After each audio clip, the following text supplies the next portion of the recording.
हाय। तो आज जो हम बात करने वाले हैं, the topic on which we are going to talk today is CSAT. देखिए, अभी तक हम लोगों ने इस मुद्दे पे बात नहीं की, but I assume this is the right time to talk upon the CSAT का issue.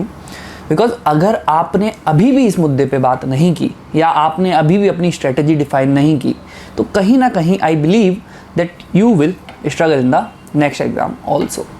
So what I will be trying to do is I will be trying to tell you the ways in which you can make sure that you will be qualifying your next CSET exam, or else you can assume that I will be telling you the mistakes which you don't have to do. So your number one point is that you should not be going through the formulas while you are going in the exam.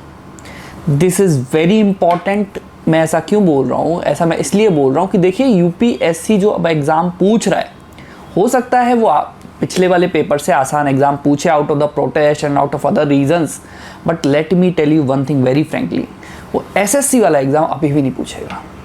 मैं ऐसा क्यों बोल रहा हूँ? What UPSC is trying to do is UPSC is trying to take up 3 different topics, ठीक है। Maybe उसने average लिया, परसेंटेज लिया, प्रॉफिट एंड लॉस लिया, and then UPSC is framing a new question all together. Now अगर आप formula based तैयारी कर रहे हैं तो इसमें क्या होगा, आप कहीं ना कहीं क्वेश्चन को सॉल्व करने में स्ट्रगल करेंगे। इस साल भी अगर मैं बात करूं तो नंबर सिस्टम से क्वेश्चन आए, बट अगर आप ध्यान से देखेंगे तो नंबर सिस्टम के अंदर भी प्रोबेबिलिटी कहीं ना कहीं इंट्रोड्यूस यूपीएससी कर चुका था। That is where you people struggle, right. So your first rule should be that कहीं से भी पढ़ें आप, अगर वो चीज़ फॉर्मूला ओरिएंटेड हो रही है, please leave that thing as soon as possible, है ना। My second recommendation will be, आप अपनी तैयारी को सीसेट की को पोस्ट फरवरी शिफ्ट ना करें। Please don't do that mistake. होता क्या है, पोस्ट फरवरी आपका जो मेंटल फ्रेम होता है वो कुछ ऐसा होता है कि आप कुछ भी नया पढ़ने के एक मेंटल सिचुएशन में नहीं होते हैं। तो उस केस में अगर आप सीसेट उठा रहे हैं and you know the ball game of CSAT is totally changed, अब आपको वो सीखना है, बट वो टाइम पीरियड जो है वो सीखने वाला नहीं है। That time period is for the revision thing, क्योंकि इतना ज़्यादा प्रेशर होता है once notification is out. So please don't do that mistake. अगर आपको सीसेट प्रिपेयर करना है तो do it as early as possible, don't drag it until the month of February for sure. Second thing. Third thing is, before doing anything, before giving any test series, please attempt all the PYQs. This year also there were many questions which were similar to PYQs, right? So please don't do that mistake कि आप अपने PYQ छोड़ के कोई भी test series या कोई भी रैंडम पेपर अटेम्प्ट कर रहे हैं, है ना। Fourth thing, the very important thing is, please do not under estimate any topic, है ना। What UPSC has did is, समझने की कोशिश कीजिए, यूपीएससी ने इस साल 2 टॉपिक्स को उठा के पूरा पेपर फ्रेम किया है, number system, probability and PNC, right.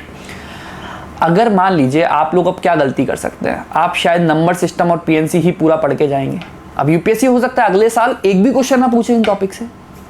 UPSC can do it, right. उसके पास सारे राइट्स हैं, आप मान के चलिए ये चीज़। या फिर यूपीएससी ये कर सकता है, यूपीएससी कोई और नए टॉपिक से उठा के पूरा पेपर फ्रेम कर दे। तो आपको वो गलती नहीं करनी है कि आप एक टॉपिक को या तो ओवर प्रिपेयर कर रहे हैं या अंडर प्रिपेयर कर रहे हैं। आपके लिए सारे टॉपिक शुड बी बराबर seeing the pattern of the exam, है ना। क्योंकि UPSC can use now anything as a tool. अब देखिए, आउट ऑफ द प्रोटेस्ट जो भी अभी चल रही है, जो भी बच्चे कर रहे हैं, उसके वजह से यूपीएससी 2 चीज़ें कर सकता है। या तो ईगो पे ले लेगा, अब ईगो पे ले लेगा तो पेपर पैटर्न सेम रहेगा, डिफिकल्टी लेवल बढ़ेगा या सेम रहेगा ऑलमोस्ट। या फिर यूपीएससी क्या करेगा, यूपीएससी शायद टेम डाउन कर दे चीज़ों को out of the protest, based upon the rationality, right. But अगर टीम डाउन भी करेगा, आप ये चीज़ मान के चलिए, वो फॉर्मूला बेस्ड फिर भी नहीं करेगा। बहुत से बच्चे मेरी क्लासेस में जब आते थे, लास्ट ईयर हमने जो भी बैच पढ़ाए थे offline, they used to tell me, sir आप ट्रिक्स नहीं बता रहे हैं, आप फॉर्मूलाज नहीं बता रहे हैं। तो I was very particular in that phase also कि please don't be dependent on the formulas and tricks, ठीक है।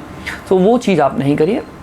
Last and most important thing is about the paper pattern. देखिए, जो लास्ट ईयर पेपर आया उससे पहले वाले पेपर में यूपीएससी ने आरसी को टफ कर दिया था।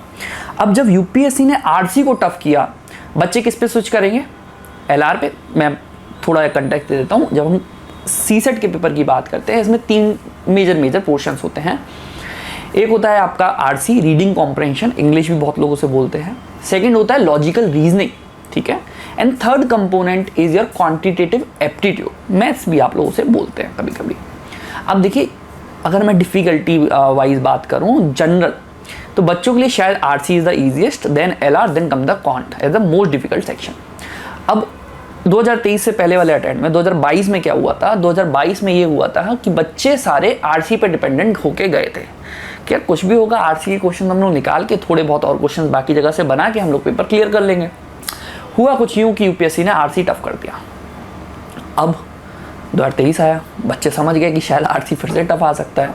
अब हम एलआर पे खेलेंगे, ठीक है, कि हम लोग शायद आरसी में जितने बन रहे हैं उतने करके आ जाएंगे और हम लोग एलआर अच्छे से अटेम्प्ट करेंगे, अच्छे से पढ़ के जाते हैं। यूपीएससी ने क्या किया, एलआर के क्वेश्चन बहुत कम कर दिए, क्वांट को बहुत डिफिकल्ट बना दिया और सिर्फ 2 टॉपिक पूछे मेजर। आपके 20+ क्वेश्चन नंबर सिस्टम से थे, है ना।